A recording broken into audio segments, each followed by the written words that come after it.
ce titre dont on n'avait pas encore parlé, mais qui est sorti il y a quelques mois déjà. Lupin the Third, de l'anthologie, sortie chez Kana. Prof Isekai, tu l'as lu? Yes, bah, je l'ai lu quand il est sorti en fait. Hein. Donc, Lupin the Third. Faut-il encore présenter Lupin, hein, Lupin Sensei, L'Art de la cambriole, Lupin the Third, hein, voilà. Une œuvre d'un auteur extrêmement célèbre et populaire au Japon, complètement inconnu chez nous, Monkey Punch, voilà, qui, comme son illustre ancêtre, du coup, possède bien des noms et bien des visages, hein, Lupin, puisque l'histoire, c'est celle du petit-fils de Arsène Lupin, donc qui serait basé au Japon hein, pour des histoires de cambriolage, et qui a sa propre équipe pour faire des petites cambrioles par-ci par-là, n'est-ce pas?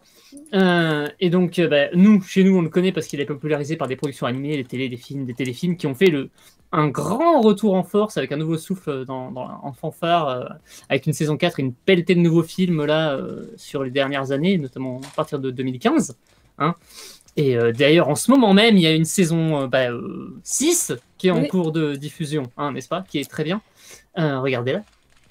Et donc, forcément, une saga qui a pas loin de 70 ans, forcément, le jeune public, il connaît pas le début, il n'a pas forcément les bases, tu vois. On n'est pas sur un titre qui est facile d'accès immédiatement au niveau de ses origines.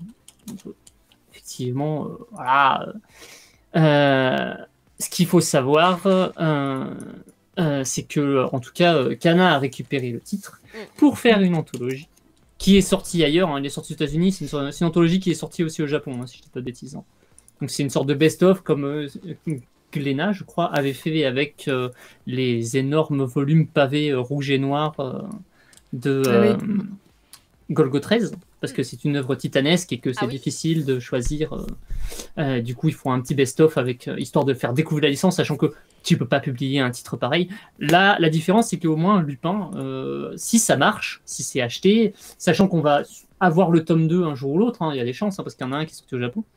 En tout cas, c'était un coup d'essai, et si ça se vend, Kana sortira le titre en entier, cette fois. Donc, dans son... voilà, ça serait une bonne chose, ça serait cool. Donc, alors, par contre, pour l'anecdote, hein, Kana n'est pas les premiers hein, à sortir Lupin en France. Hein. Ils sont fait griller à la priorité par un magazine de manga et d'animé dans les années 2000, type Animeland, qui s'appelait Yoko. Voilà, c'est rigolo. Ah oui. Type Animeland, Yoko. T'es gentil. C'était un magazine. Un magazine, voilà. Magazine manga animé, comme il y en a eu pléthore dans les années 2000, qui cherchaient. C'est vrai, voilà. c'est vrai. C'était cool, Yoko, qui ont tous coulé, hein, voilà. Donc, depuis septembre, c'est chez Kana. Vous pouvez découvrir pour la première fois les aventures du fripon cambrioleur nippon, n'est-ce pas? Et autant dire que ce titre vintage a de quoi dérouter, hein, quand même. Car effectivement, s'il n'y a pas de linéarité, il s'agit d'un best-of, hein, d'aventures très variées qui sont piochées dans Lupin the Third, les nouvelles aventures de Lupin the Third, les nouvelles aventures de Lupin the Third, voilà, les aventures de Lupin the Third, parce qu'il y en a eu plein, et il y en a même qui n'ont pas été dessinés par Monkey Punch, mais là c'est que du Monkey Punch par contre. Effectivement, là on a un best-of.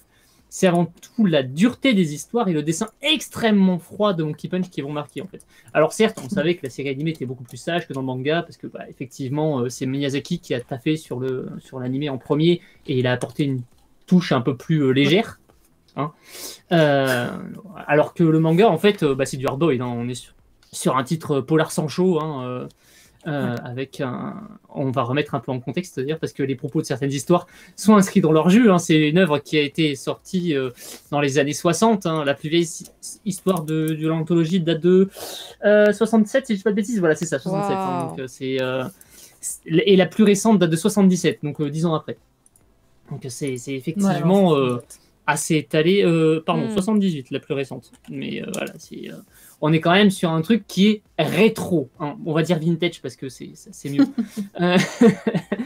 Mais du coup, effectivement, tu as des paroles sexistes et machistes qui sont inhérentes au style polar de ce temps-là, même si je suis même pas sûr que ça ait vraiment évolué à ce niveau. Et tu as des trucs qui font assez marrer, hein, d'ailleurs. Hein. Faut dire, là, j'avais laissé un marque-page au milieu pour le dire, parce que franchement, il y a des trucs, c'est quand même gratiné. Hein. Mais voilà, voilà, Lupin, c'est un gros queutard dégueulasse, hein, et c'est pas le seul, hein, mais Fujiko, pareil, elle est décrite en femme fatale, manipulatrice, il y a des dialogues qui font hurler de rire, hein, genre, à un moment, il y a Fujiko qui couche avec un des personnages, et genre, elle se fait forcer, hein, d'ailleurs, hein, c'est clairement un viol, je pense, hein, mais du coup, à la fin, elle a aimé ça, hein, voilà, et genre, ah, bah, maintenant que je te connais, je te laisserai plus partir, et le mec, il dit, je fais toujours cet effet, mais je me suis lassé de toi, je ne couche que 3 fois avec la même femme, et après, je la quitte, t'es là, ok, d'accord, c'est trop, c'est comme ça tout le temps, en fait, dans C'est Lupin. dans son époque, le truc, ok. C'est vraiment, c'est très particulier, hein, et elle fait ah non, j'ai encore droit à une troisième. Oui, bon d'accord, allez, une troisième si tu veux. Mais c'est du coup c'est toujours sur le ton de l'humour, mais t'es en 2021, tu t'es là. Oui. C'est Si, malaise un peu. Il y a eu En proie au silence entre temps, et puis moi aussi, voilà. et ces titres-là, donc tu fais. C'est un peu ça, quoi. Donc, mais du coup, effectivement, c'est dans son jus. Hein. Faut le remettre dans le contexte. Et pour le coup, les personnages ne sont pas introduits non plus. Donc, si vous connaissez pas Lupin, ben, vous êtes un peu largué. Hein. Donc, Lupin 3, hein, le troisième, petit-fils, Mine Fujiko, Goemon, Jigen, bah, ils sont tous là. Hein, Zenigata, pareil. Mais par contre, tu les connais pas. T'es là. Oui, d'accord. C'est qui? Ils sont rentrés où? Quand est-ce qu'ils se sont vus pour la première fois? Bah, tu sais pas. En fait, d'ailleurs, tu le verras jamais, je crois.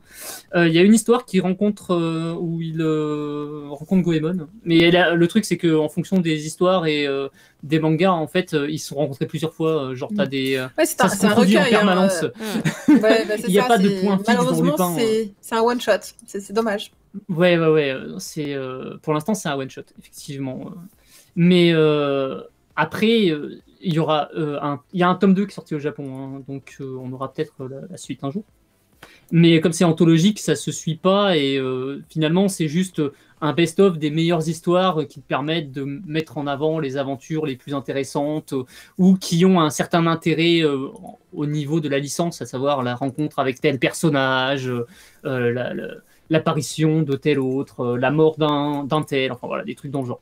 Et de ce côté-là, c'est très chouette, sachant que le concept, hein, c'est effectivement un chapitre, une histoire, et parfois 2 chapitres pour faire une histoire un peu plus longue. Mais c'est toujours une aventure qui, à travers autour du monde, hein, voilà, avec Fujiko, Jigen, Goemon, Zenigata, les gendarmes et aux voleurs. Hein, c'est une immense chasse au trésor, assez souvent, hein, avec des gens qui... Des fois, ça tourne un peu au polar avec des enquêtes policières, comme parfois ça arrive dans la série animée. Hein, c'est pareil. Hein. Il y a un meurtre, une enquête autour d'un bijou, et puis il faut démasquer. Et puis c'est Lupin qui est accusé, mais en fait c'est pas lui le coupable, et c'est lui qui résout l'enquête, et puis qui en profite pour voler le machin à la place de l'autre. Enfin voilà, c'est un classique. Par contre. C'est effectivement de la comédie, hein. Même si c'est hardboiled et que c'est du polar, on est quand même sur de l'humour. Hein. C'est des gags. C'est des gags slapstick, on est sur un côté très cartoon en fait, c'est presque surréaliste.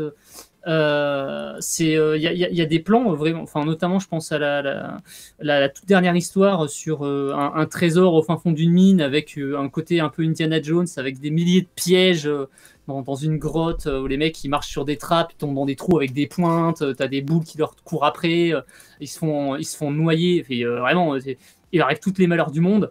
Et finalement, c'est toujours pris à la rigolade, mais bon, c'est chaud quand même ce qui arrive. Genre, ils sont éclatés contre les murs et tout, mais c'est drôle. Voilà, non, c'est marrant. Hein, voilà, Lupin, il se fait arracher la tête, c'est comique.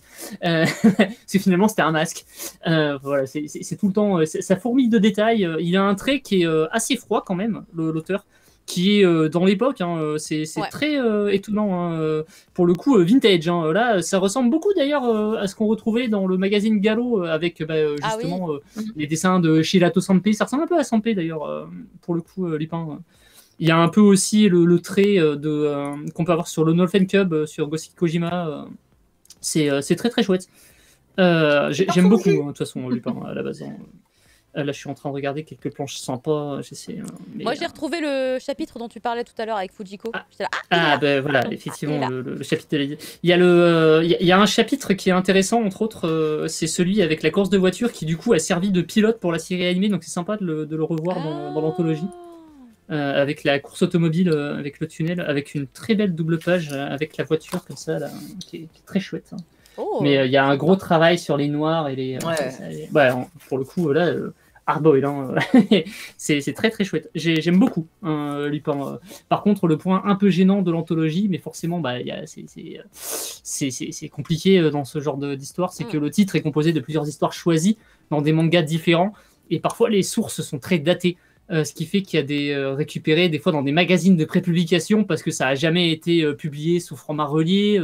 Ils n'ont pas réussi de trouver des versions propres et numériques. Du coup, tu as des histoires qui sont propres et puis tu passes à l'histoire suivante et tu as un trait qui est un peu flou ou alors un peu effacé parce que tu peux pas avoir un truc. L'original, en fait, il n'est pas mieux, quoi. Il peut pas être mieux. Ils ont dû retravailler beaucoup de choses. Il y a un gros travail.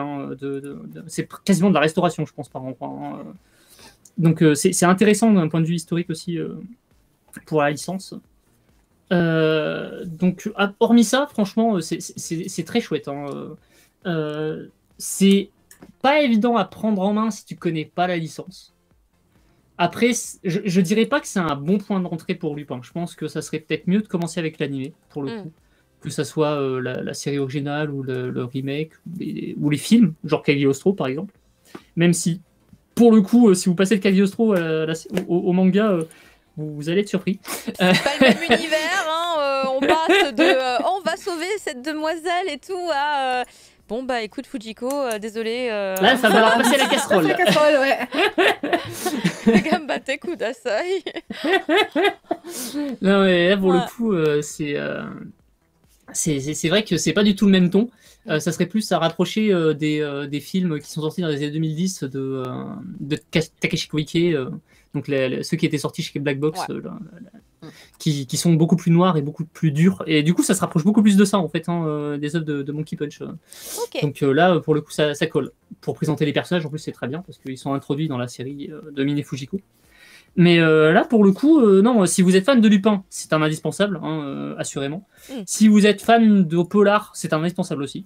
Parce que c'est, pour le coup, fan de rétro, pareil. Si vous aimez les titres vintage avec un dessin un peu fouillé et tout, ça vaut le coup. Ça fourmille de détails. T'as des moments, en fait, que j'ai, à la relecture, en fait, j'ai eu beaucoup de mal, parfois, à comprendre certaines histoires, en fait. Parce que si tu loupes une planche, si tu rates une case, un dialogue, genre, tu as une info sur cette planche, et genre 3 pages plus tard, on te revient dessus, et en fait, t'es là, attends, quoi tu reviens en arrière, et en fait, t'étais largué. Je pense notamment à la première histoire où, genre, j'avais pas compris que l'île était explosive, et genre, le gag se termine avec Lupin qui fait rouler une pierre pour faire exploser la porte de la prison, et en fait, comme tu vois pas l'action, tu comprends pas immédiatement le gag, et c'est un humour qui est assez particulier, mais pour le coup, j'aime bien. C'est vraiment original. J'aimerais bien qu'il sorte un tome 2. Après, forcément, si vous voulez avoir la série en France un jour, l'idéal, c'est de l'acheter quand même, parce que oui, parce sinon, que ça montrera qu'il n'y aura personne. C'était exprimé sur le fait que si ça marchait bien, ils allaient réfléchir à sortir d'autres tomes de Lupin. Là, on n'a pas les chiffres, donc on pourra pas... On n'a pas les chiffres pour l'instant, donc clairement, il faut forcer, quoi, dans l'immédiat. Mais très chouette. Non, franchement, j'ai bien aimé. Mais par contre, un peu surprenant sur le début. C'est déroutant au départ, notamment au niveau du trait. Bah, merci beaucoup, prof, pour ton avis sur cette anthologie. Lupin the Third, un monument du manga et de l'animation japonaise. Donc, pour les initiés, c'est bien. Pour les non-initiés, attention. Attention. Juste les pincettes. Fais gaffe. On va maintenant passer à quelque chose de beaucoup plus mignon, puisqu'on va s'attarder sur les fées, le roi dragon et moi en chat. Voilà.